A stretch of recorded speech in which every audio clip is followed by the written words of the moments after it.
नमस्कार दोस्तों, एक बार फिर से आप सभी का स्वागत है आपके अपने इस यूट्यूब चैनल एजुकेशनल गैलरी में। इस पर्टिकुलर वीडियो में हम एलएनएमयू जूलॉजी ऑनर्स जिनका भी हो उनका हम सिलेबस डिस्कस करेंगे। ओके, जूलॉजी ऑनर्स जिनका भी हो उनका हम सिलेबस डिस्कस करेंगे। ये एकदम अपडेटेड सिलेबस है दोस्तों। ये मतलब और आपको यूट्यूब पर देखिएगा, सर्च कीजिएगा तो वो प्रीवियस ईयर का भी सिलेबस देता है। प्रत्येक साल कुछ न कुछ सिलेबस में ऐड होता है, कुछ चीज़ रिमूव किया जाता है, तो ये अपडेटेड सिलेबस है दोस्तों।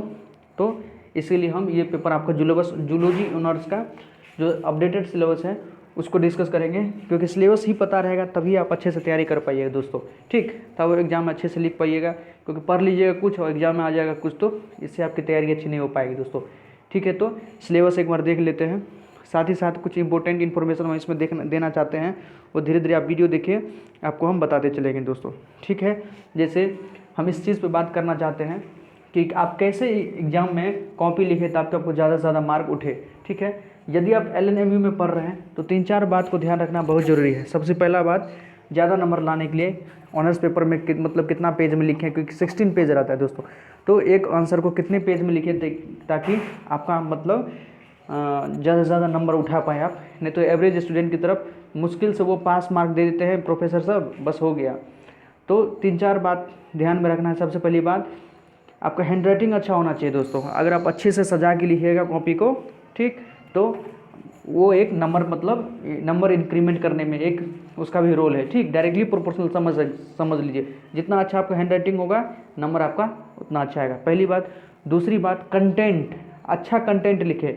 जो पूछ रहा है उसी का सटीक जवाब दे, एग्जैक्टली जवाब दे। पूछ रहा है कुछ, आप लिख रहे हैं कुछ, तो इससे आपको नंबर अच्छा नहीं मिल सकता, क्योंकि प्रोफेसर हाँ भले ही पूरा एक एक लाइन नहीं चेक करता है, लेकिन उसका नज़र अगर पड़ गया, लग गया कि नहीं मतलब रेलिवेंट चीज़ नहीं लिख रहा है, अपने टॉपिक से हट के कुछ बात लिख रहा है, तो वो नंबर नहीं देगा और आगे भी कॉपी नहीं चेक करेगा। उसके मन में एक प्रकार से ये बैठ जाता है कि नहीं ये मतलब कुछ अलग थलग लिखने वाला ही विद्यार्थी है। तो ये भी फैक्टर काम करता है कि आप अगर टॉपिक से हट के लिखते हैं तो आपको नंबर कम मिलेगा।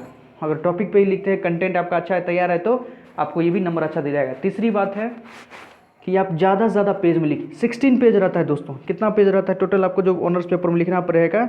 16 पेज देगा दोस्तों आपको। ठीक, 16 दूना 32 पेज इधर उधर मिला के रहता है। उसको आपको लगभग सब पेज को अच्छे से लिखना है।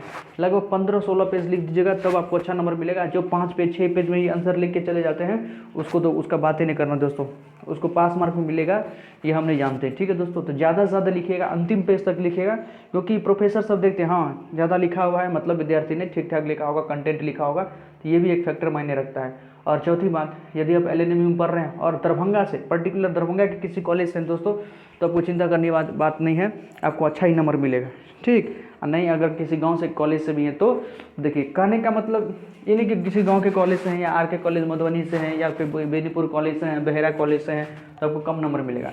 एक होता है कि इंप्रेशन दिमाग पे छप जाता है कि हाँ इधर उधर से है तो बच्चा हो सकता है कि थोड़ा मीडियोकर हो। ठीक, तो उसको कुछ नंबर काट लेगा प्रोफेसर। लेकिन आप सीएम साइंस से हो, सीएम आर्ट से हो, एमएलएसएम से हो, मारवाड़ी से हो, मिलत से हो, तो दोस्तों आपको लगभग अच्छा नंबर देगा। बस 3-4 बात याद रखना है, ध्यान रखना है कि आप ज़्यादा से ज़्यादा पेज में लिखे, हैंड राइटिंग अच्छा हो। ठीक, तो एक बात तो ये है कि 16 पेज यदि आप 32 पेज लिखते हैं तो बहुत स्पीड में लिखना पड़ेगा दोस्तों। 3 घंटा के अंदर 32 पेज लिखना और भी कंटेंट के साथ, ये संभव नहीं है। थोड़ा संभव तो है लेकिन असंभव ही नहीं है दोस्तों। होता क्या है कि बहुत स्पीड में आपको लिखना पड़ेगा, तो जब आप स्पीड में लिखते हैं तो हैंड राइटिंग आपका थोड़ा बहुत गड़बड़ हो सकता है दोस्तों। तो अभी से ही प्रैक्टिस करना शुरू कर दीजिए। एग्जाम में भी है 1-1.5 महीना बाकी है, अभी से आपके पास गेस्ट पेपर हो या कोई और कोई बुक्स हो, उससे आप जो भी हम ये आपको सिलेबस प्रोवाइड करा रहे हैं इसका कुछ 5-6 आंसर आप अपने कॉपी में डेली लिखना प्रैक्टिस करना शुरू कर दीजिए दोस्तों, तो हैंड राइटिंग थोड़ा बहुत हो जाएगा, क्योंकि वहाँ पर हाथ दर्द करने लगता है। ये मैं अपना अनुभव बता रहा हूँ दोस्तों। ठीक, तो ये तो हुआ कुछ एग्जाम से रिलेटेड बातें। आइए सिलेबस देख लेते हैं। जूलॉजी ऑनर्स पेपर 3 है, ये देखो दोस्तों, पेपर 3 पार्ट 2 में पेपर 3 होगा। ठीक, पेपर 3 और पेपर 4 होगा। 75 मार्क का आपका एग्जाम होगा पेपर 3, जिसमें पास मार्क 33 है। ठीक है दोस्तों, और 25 नंबर का प्रैक्टिकल होता है। तो आइए दोस्तों शुरू करते हैं।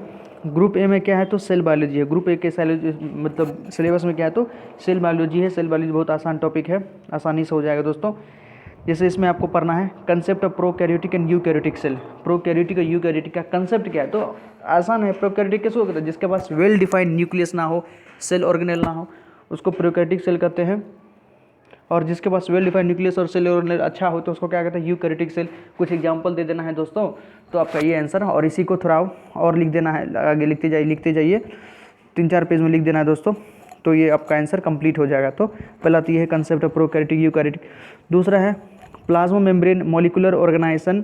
ठीक, प्लाज्मा मेम्ब्रेन के बारे में लिखना है। कई सारे मॉडल दिया गया है, सिंगर निकोलसन ने मॉडल दिया है, फ्लूड मोजेक मॉडल दिया है, पीपीएलपी का मॉडल आया हुआ है। ठीक, तो प्लाज्मा मेम्ब्रेन के बारे में ये तो लंबा टॉपिक है, इसको अच्छे से पढ़ लीजिए। हो सकता है अगर ये पूछे तो ये भी अच्छा क्वेश्चन है, इसको आप लिख सकते हैं।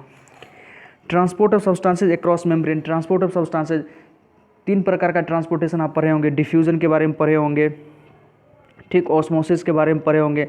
ठीक, इसी में जो टॉपिक आ जाता है आगे आपको सिलेक्टिवली परमेबल मेम्ब्रेन, जो सेल को क्यों कहा जाता है, वो ट्रांसपोर्ट ऑफ अक्रॉस मेम्ब्रेन में ही लिखना पड़ेगा आपको दोस्तों। ठीक है, आइसोटोनिक, हाइपोटोनिक और ये जो हाइपरटोनिक होता है, इस तीनों को भी चर्चा करना पड़ेगा। तो ट्रांसपोर्ट ऑफ सब्सटेंसेस को दोस्तों आपको देखना पड़ेगा। अच्छा टॉपिक है दोस्तों। नेक्स्ट देखते हैं। नेक्स्ट देखिए दोस्तों, ultra structure and function of mitochondria.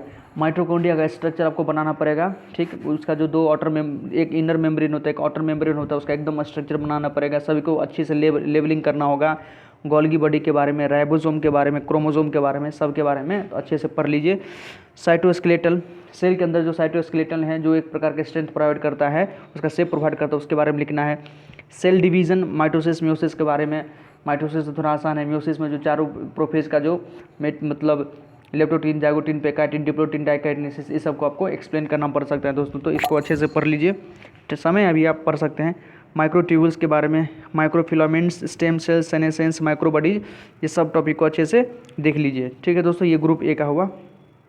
Group B में देखिए, ग्रुप बी है जेनेटिक्स। जेनेटिक्स लगभग 12th में आप पढ़े ही होंगे अच्छे से, तो आसान टॉपिक है जेनेटिक्स, हम लिखा जा सकता है।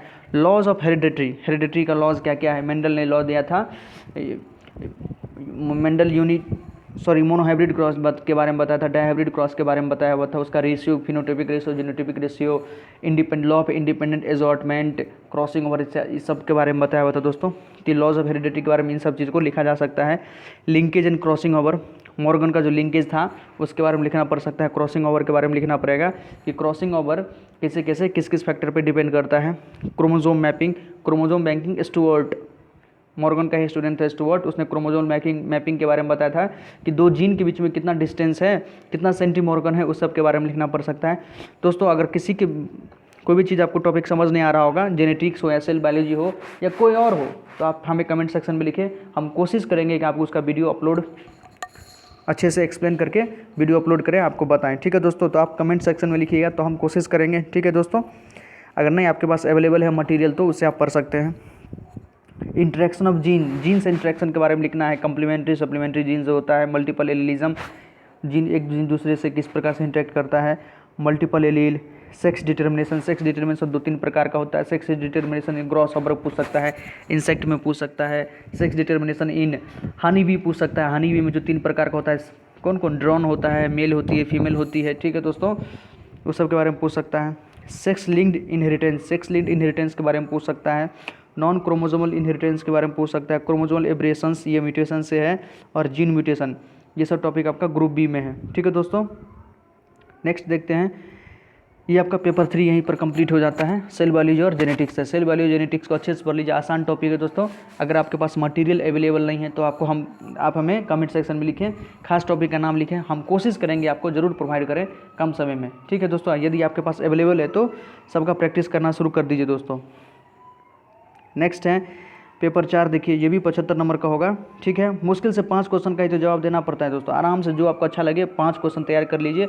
5-6 दिन अच्छे से प्रैक्टिस करिए, खूब ज़्यादा से ज़्यादा लिखिए, क्योंकि अभी ज़्यादा से ज़्यादा लिखने का प्रैक्टिस कीजिएगा तब आपको हाथ उस समय दर्द नहीं करेगा एग्जाम में। डायरेक्ट एग्जाम में लिखिएगा दोस्तों, हाथ बहुत ज़्यादा पेन करता है, अंगूठा दर्द करने लगता है, आप उतना पेज नहीं लिख पाइएगा।